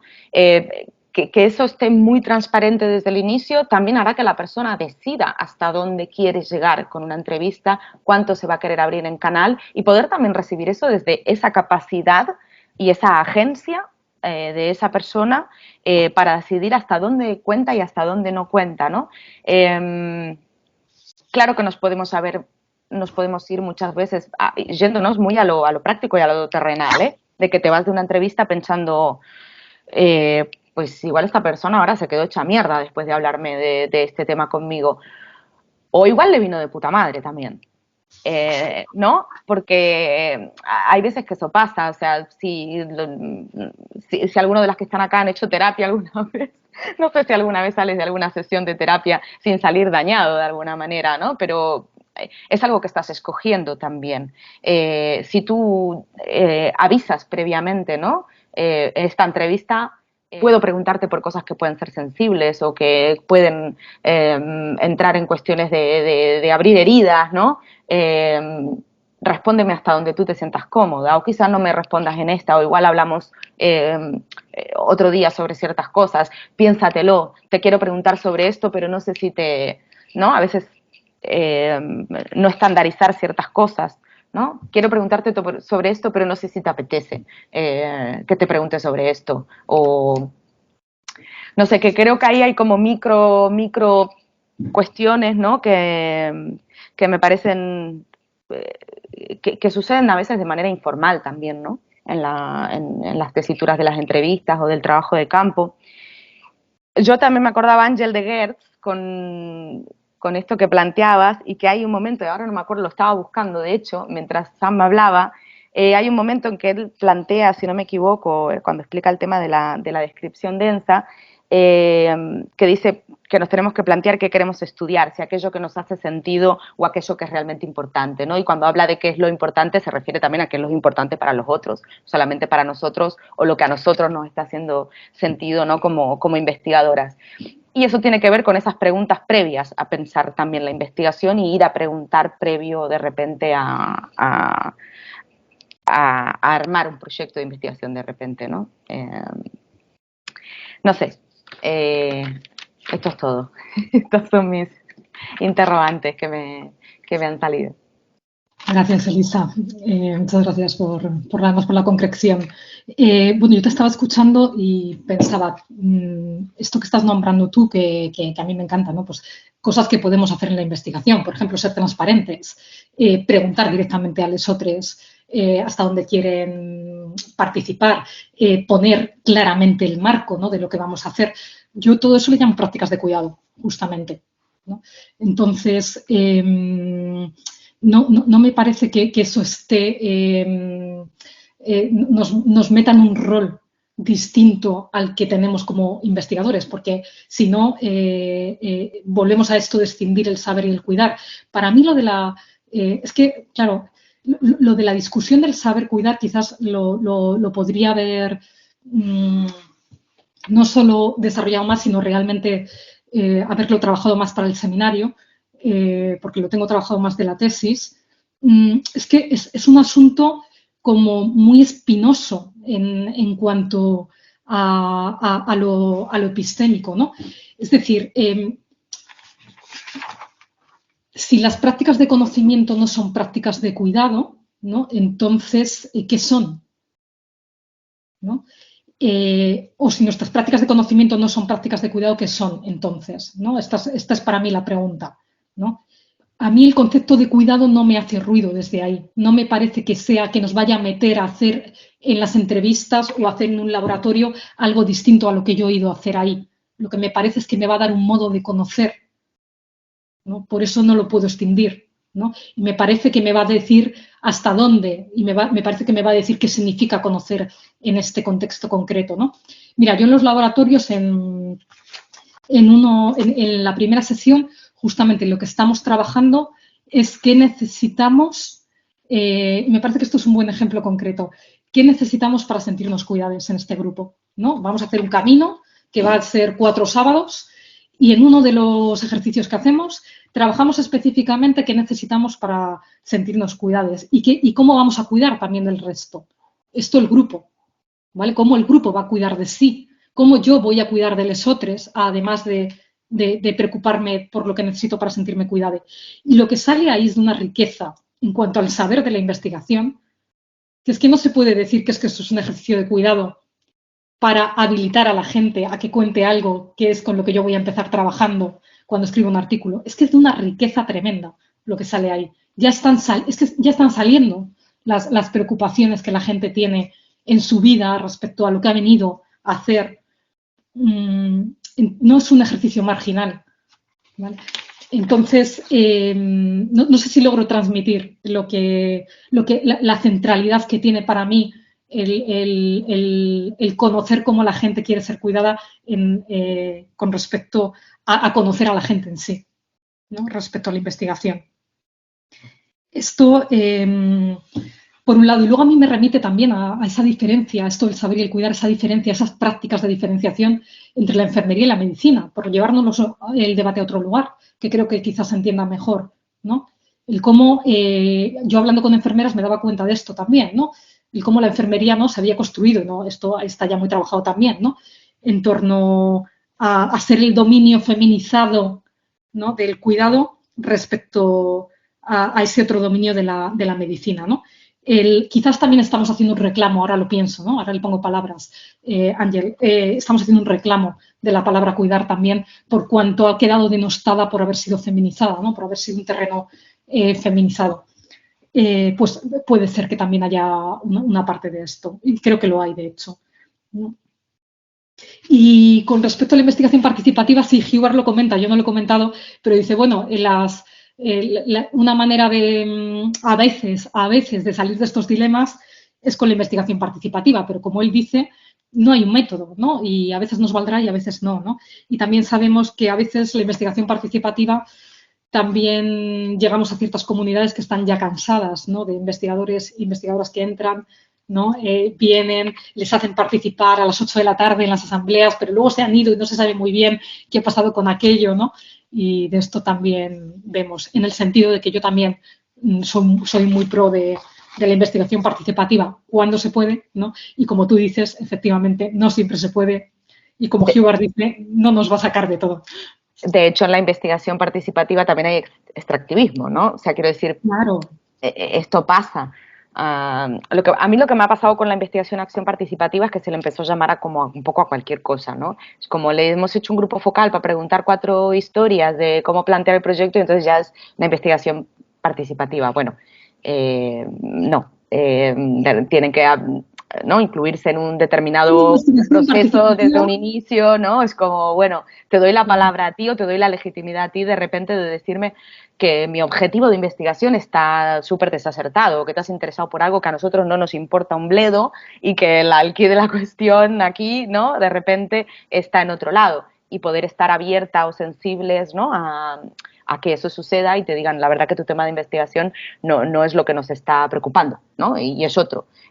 Bueno, pues ahí es, ¿no?, donde yo entiendo que realmente estás dando ese lugar de participación a la persona, ¿no? Si no es como una suerte de algo que metes ahí porque queda bien, ¿no? O porque te hace sentirte mejor cuando te vuelves a casa, que también pasa, ¿no? Es que una investigación participativa, en los términos además que tú lo estabas planteando, que yo estoy de acuerdo, construye toda una serie de cosas, ¿no? Que podría construir yo en mi despacho, no las construimos allí el día que quedamos, ¿no? A quiénes vamos a entrevistar o cuál es exactamente el objetivo, en qué objetivos específicos se dirime esto. ¿Eso es cuidar de las preocupaciones de los otros o no? Yo creo que sí, ¿no? Eso es cuidarlas. Entonces, hay algo con la palabra cuidado también que quizás puede ser que esté haciendo ruido, ¿no? Puede ser que nos haga ruido y en realidad a veces estamos utilizando otros sinónimos, ¿no? Co-construir las preocupaciones de mi investigación, co-construir mi metodología, o mi método más bien, co-construir ciertas cosas no es preocuparnos, ¿no? De lo que a los otros les preocupa. Dar lugar no es cuidar, ¿no? Pero dar lugar no necesariamente es cuidar. Lo puedes llamar de otras formas. O sea, mi crítica va a que si cuidar es todo, entonces, ¿dónde está el rol de cuidador? Si nosotros que somos etnógrafos, investigadoras, investigadores, cuidadores, cuidadoras, somos cuidadoras, claro que intentamos tener cura, cuidado de lo que hacemos. Y claro que no queremos un conocimiento descuidado en ese sentido, que sería el que tú estás apelando. Pero, claro, dices, si el conocimiento entonces está desvinculado del cuidado, ¿qué conocimiento es? Pues conocimiento, descuidado quizás, ¿no? O podríamos buscar otras palabras. Claro, yo prefiero hablar más desde la lógica de la horizontalidad, que es el buen trato, es el trato. Y porque el trato significa el pacto. Significa un buen trato es también un buen pacto, y el pacto se establece entre sujetos en una cierta relación de horizontalidad. Bueno, a mí me parece, yo prefiero hablar desde esos términos. El cuidado Sí, es que parece que el cuidado remitiera a una idea de paternalismo, de que yo te cuido a ti. Y sin embargo, exacto, yo creo que de cuidadores. en los debates feministas Lo no es sé. eso lo que se está Lo sé, haciendo. que ahí es la reivindicación de la Claro, interdependencia. Lo entiendo, de acuerdo. Pero que me no, parece que, no estamos hablando de cuidar, de uno que cuida al otro. Claro. sí, de cuidados mutuos. Se entiende que es de cuidados mutuos, pero ¿por qué no darle la vuelta y plantear otras? Está como muy sobado ya. ¿Por qué no utilizar otros términos? Quizás para hablar de lo mismo, porque todo lo que estás comentando a mí me parecía perfecto. Pero en cambio, la palabra cuidado siempre he tenido ciertas. Quizás es un prejuicio mío y tendría que ser más descuidado con eso, pero no lo sé. Me parece que a veces introduce o puede introducir elementos de que a mí no me acaba de horizontalizar. El cuidado no me gusta ponerme en el lado del cuidador, al menos en la definición clásica, frente a otra persona que quiero y debo entender como autónoma, como que tiene un saber que merece ser sabido, que merece ser conocido. Porque entiendes un poco por dónde voy. En fin, nada, me parecía interesante para el debate. No, es interesante esto de los distintos matices de cómo nos llega cada uno. Hay una pregunta en el chat. Blanca, tú tienes una pregunta que un comentario que debe tener que ver directamente con esta cuestión del cuidado, ¿no? Esta cuestión de cuidados, pero muy rápida, pero no quiero abusar del tiempo, del micro. No, simplemente que yo entiendo las dos posturas y obviamente lo de Ángel, ¿no? El profesor Ángel, pero que de alguna manera yo creo que va en la relación que se crea también con el participante. O sea, no es tan escéptica de igualdad o de frialdad o de atento, sino que allí hay la empatizar lleva consigo y también te pueden cuidar a ti, ¿no? Cuando yo estoy dando en el cohousing, o sea, también me he sentido cuidada y también me hablan y me dan consejos. Entonces, hay es el caring ¿no? Y la misericordia a veces sí que puede tener esa parte a veces cristiana, ¿no? Y todo este elemento, pero bueno, hay como el vínculo un poco que se crea, ¿no? Y esa interdependencia. Entonces, bueno, yo creo que veo las dos cosas, pero que a veces no es tan frío, pero evidentemente que son dilemas que nos planteamos. Bueno, solo quería decir eso. Hay palabras un poco más neutras, más anticuadas, que no están de moda, que están menos connotadas, como por ejemplo respeto en vez de cuidado o condescendencia en vez de paternalismo. Es que aquí de lo que se habla no es de paternalismo, es de condescendencia. Entonces, bueno, pero bueno, yo no voy a hacer más preguntas. Hay una pregunta en el chat que creo que debe ser de Débora Bekele y la leo. Me gustaría preguntar, ¿cómo se cambia la interpretación de cuidar Bueno, seguimos.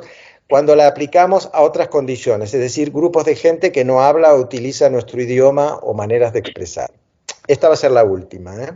Pues es que es esto, es como estamos un poco obsesionados con el concepto de la palabra cuidar, pero si utilizamos este concepto de cuidar, lo que estamos hablando ahora mismo, lo aplicamos en otros ambientes, o el concepto de cuidar no existe, ¿no? Es como, es lo que hacemos. ¿Cómo puedes llamar cuidar? Es como, llamarlo cuidar es ponerlo como un agujero que ahí tenemos que, es una palabra y tenemos que poner, porque es una palabra, es una definición. Y hay culturas que no existe este concepto, ni palabra, ni definición. Entonces, ¿en qué manera podemos, como investigadores, utilizar esta palabra que se aplica a todos? Porque ya estamos aplicando a mucha gente y luego, ¿cómo podemos ampliarlo? Yo creo que no hay manera, porque más amplia que queda la palabra no tiene sentido. Y volvemos otra vez a decir que no significa nada, ¿no? Porque antes la palabra cultura significaba unas cosas porque podemos medirlo por idioma o la manera de hacer las cosas, y luego llegó tan amplia la palabra que ahora como mides o como explicas que es una cultura, todos tienen una cultura. Lo mismo con cuidar. Entonces, en ese concepto, como siendo una chica que en respecto de todo, yo nací biológicamente mujer y yo siento como heterosis mujer, o lo que, como se llaman, y ahora, y siendo africana de Etiopía, viviendo en otros sitios, ¿cuál es mi concepto de cuidador? Te puedo explicarlo en diferentes maneras. Si quiero que participa en este concepto, tengo que deciros, bueno, tienes que también introducir perspectivas de gente que no están presente en este seminario, por ejemplo. Ya está. Gracias. Gracias, Débora. Entiendo que estás hablando de la necesidad de ver qué significa cuidado en cada contexto, ¿no? Cultural, me refiero. No es una ansiedad, es ¿qué significa cuidar y cuidador? ¿Qué significa esto? Es que yo solamente con mis comentarios utiliza esta palabra, inténtalo aplicarlo en otras culturas japonesas y a ver si sale el mismo concepto de cuidador o cuidadora a cuidar, que ahí tal vez no existe, porque hay otra manera. Y estamos demasiado obsesionados con esta palabra y también no estamos aplicando fuera el concepto de nosotros, de investigadores de la universidad, que hay otras culturas, porque me encanta este concepto de cuidado porque lo recibimos, lo damos, lo compartimos. Hay un montón de estudios sobre el concepto de cuidar, cuidadores, pero al final estamos hablando en un vacuum, literalmente, que tenemos que aplicar esto no solamente en los marcos que nos dominan la sociedad, pero fuera, ¿vale? Estamos cuidándonos de X, pero intenta explicar este concepto a otros momentos en que nos sirve. Lo mismo que intentas hacer una paella en bajo nivel de agua, la presión y todo esto, se cambia la forma, la temperatura, el tiempo de cocer el arroz. Es decir, es bonito. Débora, yo no sé si el concepto como tal existe, pero la práctica del cuidado existe en todas las culturas. Y eso es lo que palabra importa. No importa nada, la palabra no importa nada. El concepto como conjunto de prácticas existe en todas partes, porque en todas partes, por ejemplo, hay mujeres que tienen hijos y se ocupan de los hijos, ya eso es cuidado. Entonces ya a partir de eso, en Japón, yo lo he estudiado en el marco de nuestro proyecto, el cuidado es un enorme tema. No sé cuál es la palabra japonesa que se utiliza, pero que existe, existe. Pero Fernando, tú estás diciendo una mujer que cuida a los niños, pero hay hombres o hay abuelos. Sí, pero no hay ninguna duda. Sí, todo puede haber mil variantes culturales probablemente, pero no hay ninguna duda de que el acto y la práctica existe y que a esa práctica se le ponen nombres que son diferentes evidentemente de la palabra cuidado o care, que son castellanos. Vale, y entonces, ¿por qué no nos hicimos la práctica de cuidar en vez de cuidar, cuidador? Perdón, Claro, claro mismo, es un problema aquí gramático, nada más que eso. Vale. Ok, Sam, te voy a dejar 2 minutos para las últimas palabras. Vale, gracias.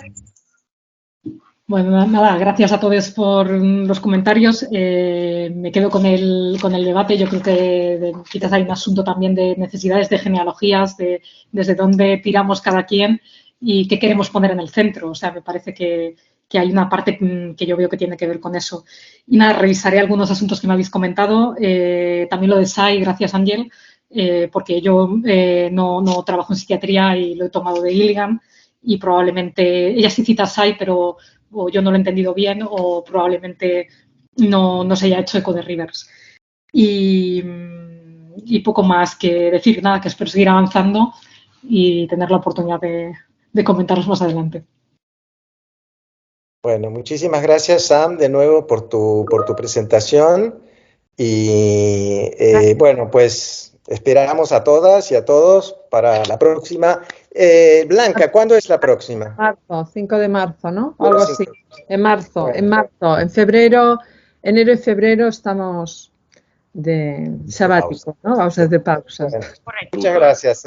Bueno. Sam, un abrazo. Bueno, un abrazo grande a todos. Gracias. Un abrazo. Adiós, Sam. Chao. Nos vemos pronto.